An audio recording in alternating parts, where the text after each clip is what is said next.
Hello, everyone. Hello. Thanks for watching us in this video. So I'm Pablo Ibañez, founder of Realsail. So I'm happy to be here, and also having, our colleague Xavier, ultimate victory, ACAM ultimate victory in Realsail. It's a pleasure to have Xavier here. Xavier is leading. Oh, he was leading the GGR, the virtual GGR until last night. He's one of the masters of the no GPS races, and we have here him. You have him here, to share with us, everything about how can we use, the celestial navigation to find out the positions in the no GPS races. So I was discussing with many of you, during in Discord and with the community, that you would like to learn more about how the pro skippers, or those guys that are in the leaders, how do they manage the no GPS races, and which is the day by day on this topic. So I wanted to have this session with you, and having Xavier sharing his experience and his expertise with us. So Xavier, thank you very much for joining us today. It's a pleasure to have you here. Thank you, Pablo. My pleasure to share this with the community. It's the first time I'm under the spotlight. Sure. As you say, unfortunately, I lost my leader position because I forgot to change a sail during whole night, so I lost about 20 miles. Yeah. I say this is a tough race. It's like a marathon. It's a big marathon. It's already 80 days, but I try to have some routine. Usually I try to do 2 position points, one in the morning, one in the evening. So because if you don't have this routine, you can quickly lost where you are because you have only 12 miles. It's super important, especially where you are near the ice limit. So special hello to Bubil and Lorenzo who went into the ice limit. So thank you guys. No, so the way I use the celestial navigation is what I do. I use 4 stars, and I try to use 4 stars in different quadrants. I say that first. Maybe I can try to share my screen to show you in sure, that would be awesome. Yeah. You can share what you do. Yeah, sure. Yeah. Okay, I cannot. It's disabled for me. You need to enable me to share the screen. Yeah. So let me convert you to host. So what I do to save time, I take screenshots of this. So you can share your screen now. Yeah. Mm-hmm. Yeah. So I will. Oh yeah, this is a share button. Sorry. So here is it visible enough? Yeah. So okay. We have here the screenshot. Yeah. So this is a screenshot. So you see that I change the view to have the full space view. So I use this button here for showing the grid, and then I zoom out as much as possible, and then I have the full view of the stars, and then after I can select stars like here. I will pick up for Spica, Rigel, Centaurus, Saturn, or Archer. Those who are away each other on different angles, and so here for this morning I took Spica, then I took Archer, then I took this is Spica again, Rigel, Centaurus, and I took Altair. Yeah. So you see those are in different quadrants of the sky. So it means that there will be a chance to have a good angle for doing a precision point. And usually when I do this, I can get less than a mile of precision for my point. Wow, that's great. Yeah. Yes, so that's awesome. Then what I did, I built my own custom spreadsheet to do this some of the computation, but also I'm using a super useful website called, let me get it here. It's a Astron as navigation. I will try to put it on the screen. Come on, guys. Slowing down. Okay, so for example, this with this website, you can you specify the years, the months, the day, and then most importantly, what is your assumed position? So I try to use full integers, full digit for degree, for longitude and latitude. So I try to get this. So I'm using QTVLM for managing my position. And then for each of these, the time is super important at the seconds. So this is why I took a screenshot. So that in the screenshot, I have the time as well. Yeah, the time from the stellarium, right? So the time from the stellarium, exactly. Yeah. Yes, okay. The time from the stellarium, and then you can select which you see here all the stars, and this gives you an estimated altitude and a base on the apparent position and the azimuth. And with these values, I put this value back in a spreadsheet I have here. And so for this spreadsheet, I have my 3 stars. So the first number will be the number from the stellarium. And the second number will be the number from the Astron site. And this give me, then I report after the azimuth. And then this give me here a distance and an azimuth. So this azimuth will be calculated depending on if it's minus or plus, or depending on the degree. So in my case, my first point will be at 30 degrees or 210 degrees at 38 miles. Okay. And then this is the first point, and then I need to create an orthogonal like a radius, with orthogonal distance. Yeah. So then after I do this, and I use QTVLM for that. So for example, here is my QTVLM. So if I zoom in, I have for example, my estimation here. And then if I zoom in, I can do. So you see the ice limit is not far away. Yeah. You are close to it. And so then I do right click. But this is French, sorry. So I use the ruler. So that will give you, for example, if here I say this is 230, 25 miles, then I do a new mark. This is star number 1. Yeah. And then after I will have to create another. That will be the 90 degrees line. Yeah. And that will be, then I say new mark. And from here, I drive, I draw a line between those two. Those two. Yeah. Okay. And then I do this 3 times.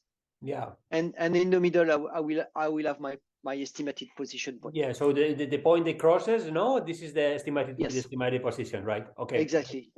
And so then after I do my routing, because we have to do some routing. Yeah. I see. Otherwise you don't know where to go. So I don't know. It may be not in the full spirit of GGR, but it's the only way you can keep up. Yeah. Yeah, okay. I see. And regarding that spreadsheet that you have, I mean, this is the similar spreadsheet that we have, in the tutorial, or? It's a simplified one. Okay. It's a simplified one.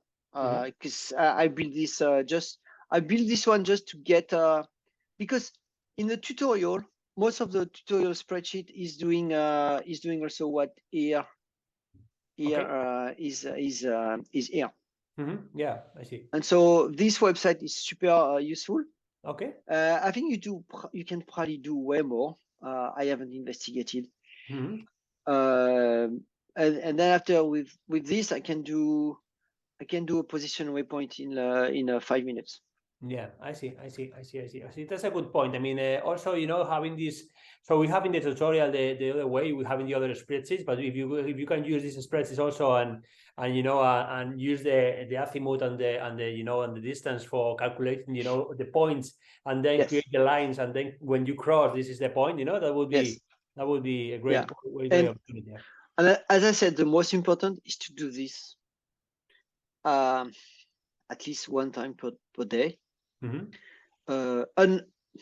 Unless you know exactly where you are, or if you are near the coastline, which is not often.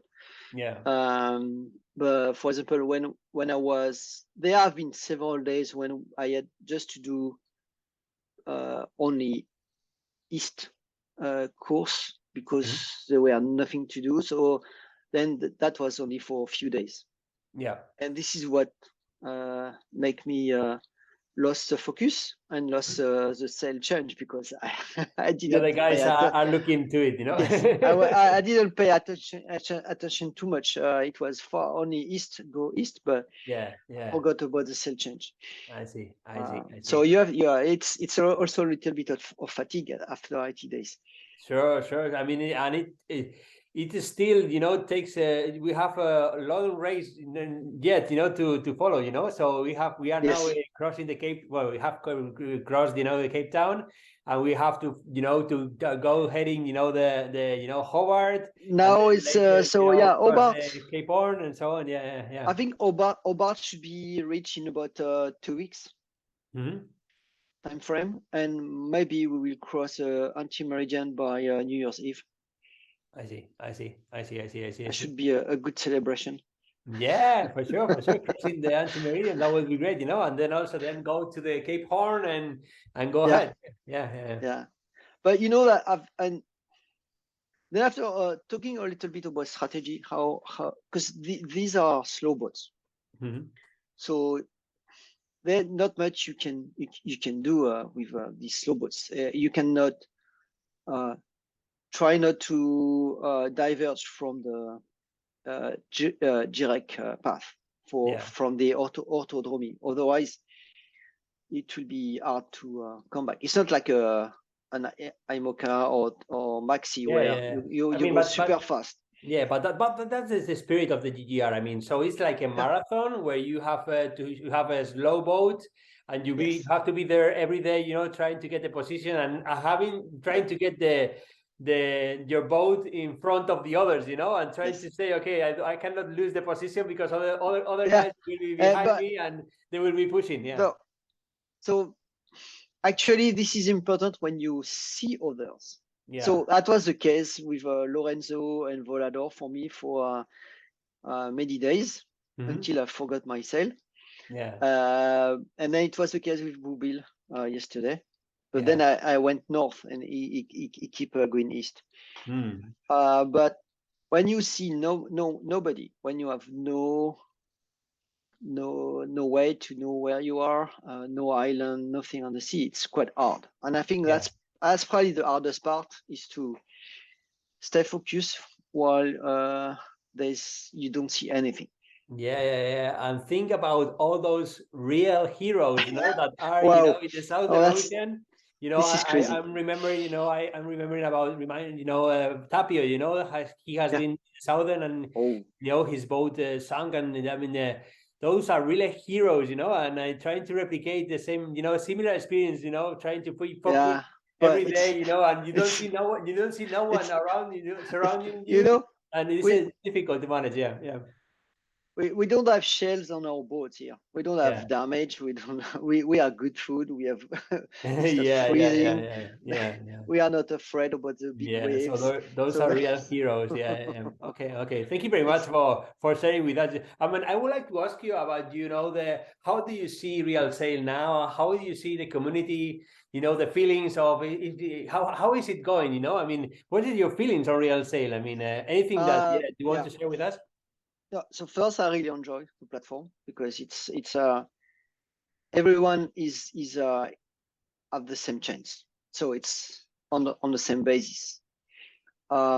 It's simple to use, and I as an advanced user, what I really like is NMEA, so the streaming, the AES position, all these advanced features that can help us to do your to make your decision. I'm using router as well because I really want to. I am a math guy, so I am a technical engineer and computer science engineer. So I like these geeks stuff, geek speaks. But Yeah. I used to sail a lot, you know, when I was younger. Now I'm sailing on small boats, but so I think it's a good spirit between the mix of real navigation with real weather forecasting and also with computer science. No, I think that's that, and what I enjoy as well is the community. So being able, I mean, you guys have been always listening to the community, and that's the part of the success. Sometimes the community needs to understand that you cannot do anything. I think there are some requests that are correct and other requests that are sometimes impossible. Yeah, but I think our goal is to listen to the community and build, you know, we don't want to build our game, you know, we want to build something that the community wants, you know, so that's the idea, no? And also we are having, you know, the communities involved on these races, creating races and so on. Sometimes you know, they are building what they want, you know, and you know, sharing these communities with the other skippers. So that's a good initiative, I think. I think what can be frustrating for some at the beginning is how, especially on coastlines, how the coast detection and the weapons works at full speed. And I think it's like in real life. I mean, you don't go 30 knots at 100 meters of the coastline. You have to take to make attention, and so maybe do some run around the coastline. But that's I mean, it's at the end it's a game. So I mean, okay, there's a bad waypoint, you're grounded, but it's a game. That's sure. I mean, but I'm happy to see that the community is growing. You know, we are seeing many French like you know, coming to the game, you know, and it's really nice to see, you know, that we are growing the community and having many other skippers, you know, joining us and on the races. And I hope so too, because I think the more popular it will be, the more interesting races there will be. Actually there are many races, so I don't do all of this because it's impossible to too many. I mean, at the end we still need to work and to win some money. So have a life. Have a life. No, sure. Because so usually I cannot do more than 2 at the same time. So here I am on the league and the GGR. So GGR is going to be there for until maybe August or July. It could be. And then the league is important because I'm leading the smelling cheese. You know, that's the one. Sure. So we have good guys there. So try to do some good results and if people want to join us, this is I'm asking people if they want to join us, they can. Yeah, sure. And also we are having, you know, after in January we will start with the Ocean Master Series. You know, it's similar to the league, but it will include, you know, 2 races, you know, every month, you know, and will be able to compete in teams, you know, and you know, have your own team and get you know like a team ranking and also solo ranking. And I think it's a good opportunity, you know, to be competitive and also to compete in teams. You know, that would be great. That would be another choice to make between all these. But that would be super exciting. Yes, for sure. Yeah.